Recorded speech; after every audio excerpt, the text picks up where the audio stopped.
इस दुखद घटना के पश्चात राम ने प्रतिशोध लेने का संकल्प लिया। वन में एक दिन उन्हें वानरराज सुग्रीव से मुलाकात हुई, जो अपने ही राज्य से निर्वासित हो चुके थे।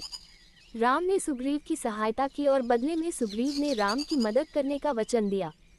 सुग्रीव के ही मार्गदर्शन में राम को वानरों का एक विशाल सेना प्राप्त हुई, जिसमें वानर वीर हनुमान विशेष रूप से प्रमुख थे।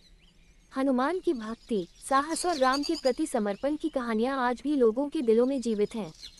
हनुमान ने समुद्र को पार कर लंका तक की अदम्य यात्रा की, जहां उन्होंने सीता से मुलाकात की, उन्हें आश्वस्त किया कि राम जल्द ही उनका उद्धार करेंगे। हनुमान द्वारा लंका में किए गए कार्यों के पश्चात राम ने वानर सेना के साथ लंका पर चढ़ाई की योजना बनाई।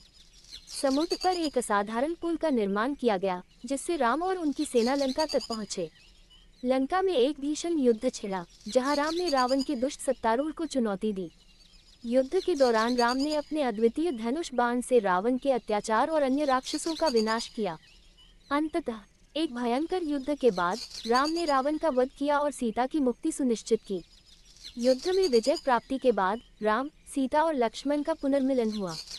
लेकिन रावण के वध के पश्चात समाज में सीता की पवित्रता को लेकर संदेह उठने लगे।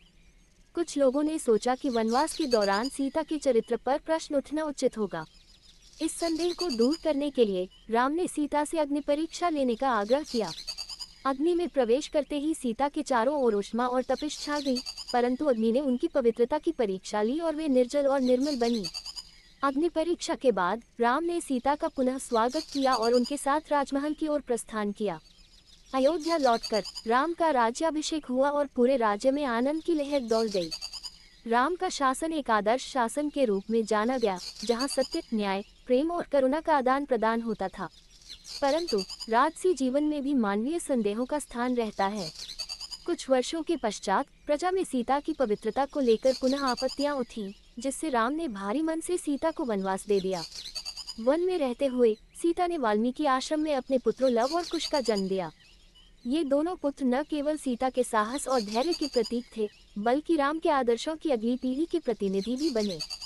समय के साथ लव और कुश ने राम की कहानियां गाईं और उनके आदर्शों को आगे बढ़ाया।